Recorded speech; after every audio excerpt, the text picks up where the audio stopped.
নমস্কার বন্ধুরা, আমি সুস্মিতা পজিটিভ ভাইবস থেকে একটা ভিডিওতে আবার সবাইকে স্বাগত জানাচ্ছি।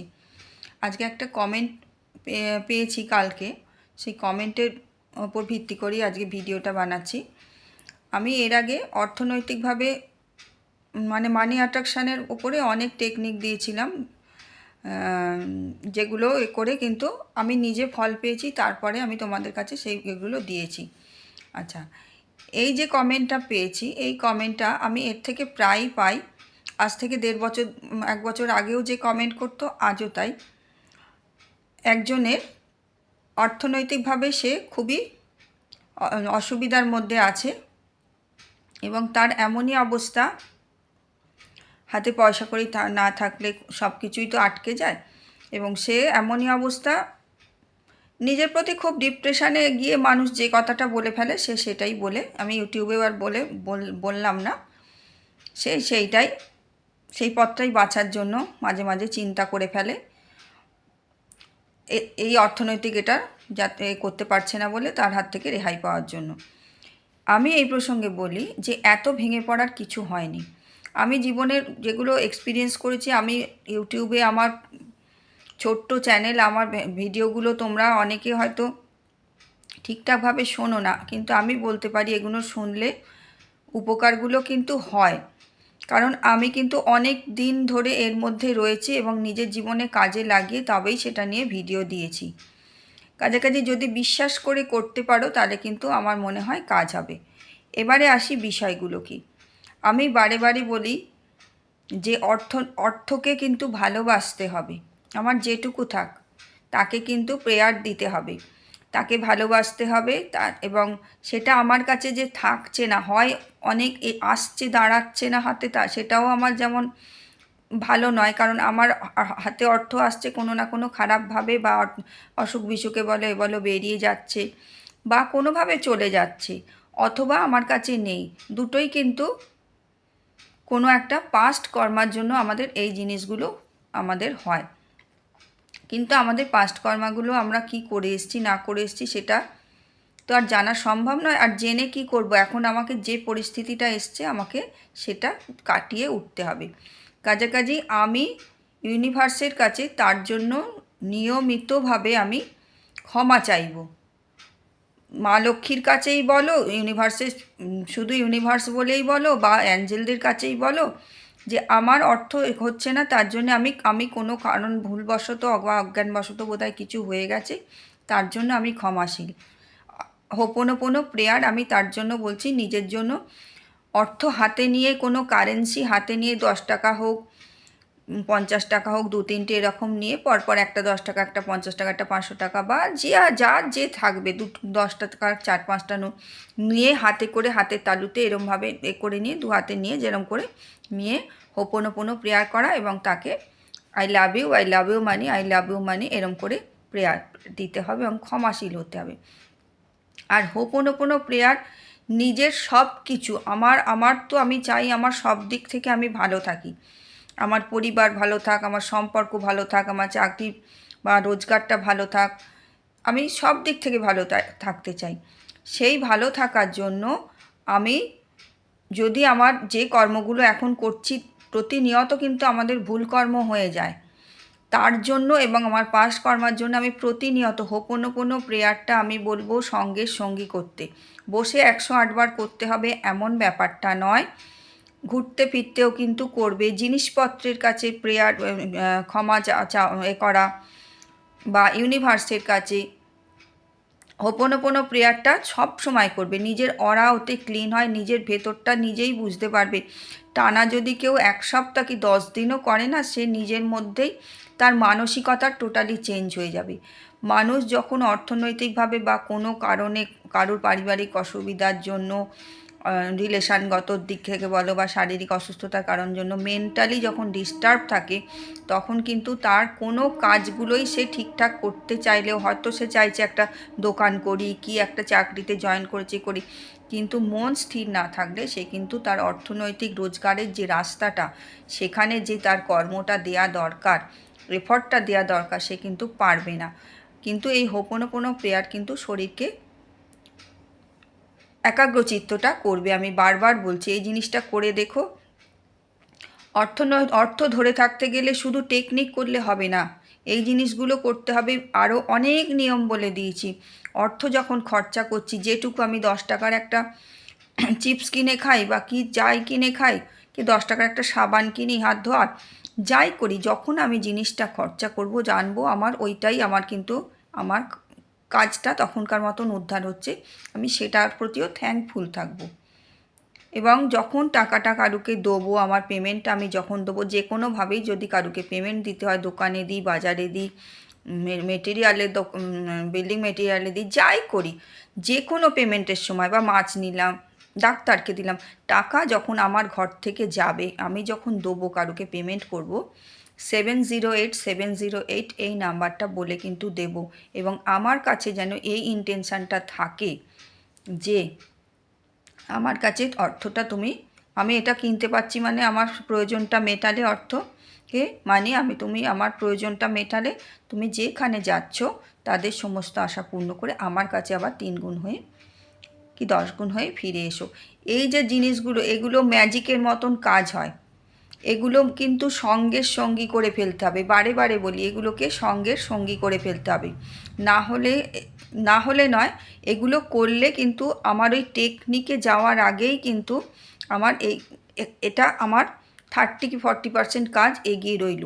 আমি ভেতর থেকে ফ্রি হলাম এবং অর্থকে এরকম করে প্রেয়ার দিলাম। দেওয়ার সময় সে যে চলে যাচ্ছে আমি মন খারাপ করলাম না। কারুকে কোনো দিন কিছু দিয়ে অর্থনৈতিকভাবে সাহায্য করে বা কারুকে কোনো কিছু জিনিস দিয়ে, সেটা তো জিনিসটাও তো টাকা দিয়ে কেনা, দিয়ে কখনো মন খারাপ করবে না। খুশি খুশি জিনিস দেবে। কিন্তু একটা ভিখারিকে ভিক্ষা দিলেও বলো, বা কারুকে কোনো তোমার ঘর থেকে কোনো জিনিস তুমি দিলে, তোমার কাছে আছে তার কাছে নেই, সে চেয়েছে দিলে, কোনো দিন কিন্তু মন খারাপ করবে না। খুশি খুশি দেবে, দেখবে সেইটা কিন্তু ডবল হয়ে ফিরে আসে। একদম 100% গ্যারেন্টি, ডবল হয়ে কিন্তু সেটা ফিরে আসবেই। আর টেকনিকের ব্যাপারে এবারে আসি। শ্রীম মন্ত্র, মা লক্ষ্মীর যে মন্ত্র, শ্রীম শ্রীম শ্রীম, এইটা কিন্তু করতে থাকবি। যে অর্থনৈতিকভাবে দুর্বল আছো, না আছো, সবাইকেই বলছি, এগুলো করলে অর্থ কার না দরকার। যার যেরকম আয় সেরকম কিন্তু তার ব্যয়, তার লাইফস্টাইল সেরকম, তার খরচ খরচা সেই রকম।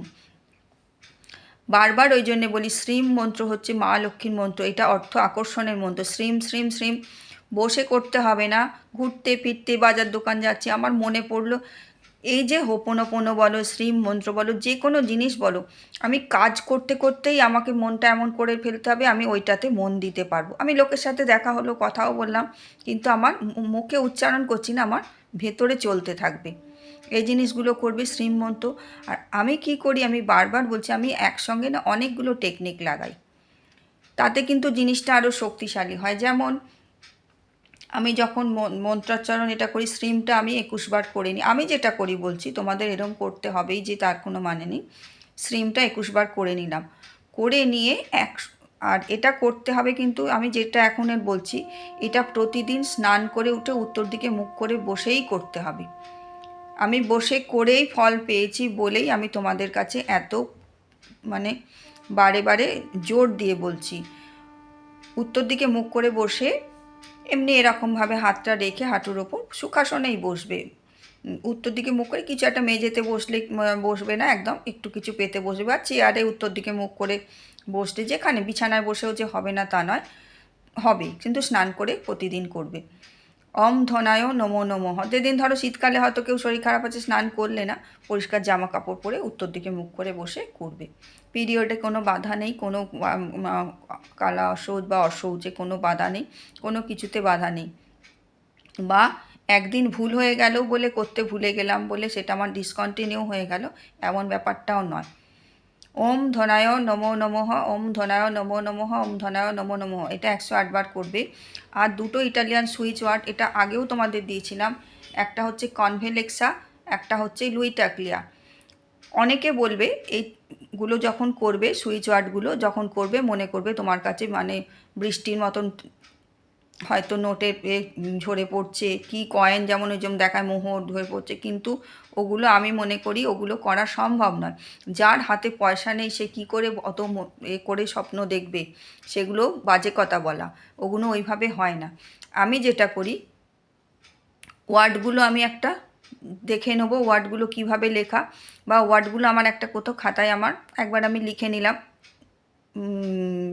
ব্লক লেটারে, কনভেলেক্সা মোটা মোটা করে কোনো কালি দিয়ে লিখে রাখলাম, কোনো একটা লুই টাকলিয়া লিখে রাখলাম, দুটো ওয়ার্ড।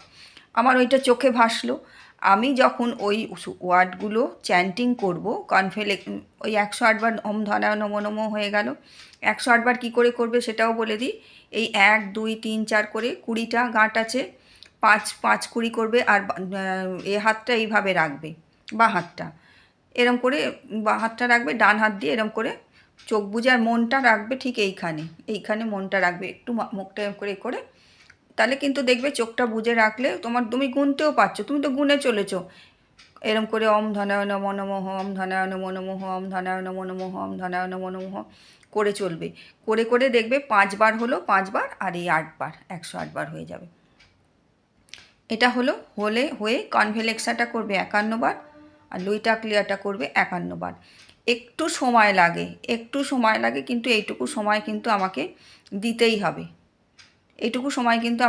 হবে, আমার কিছু ভালো পেতে গেলে আমাকে তো একটু অধ্যাবসায় লাগবেই।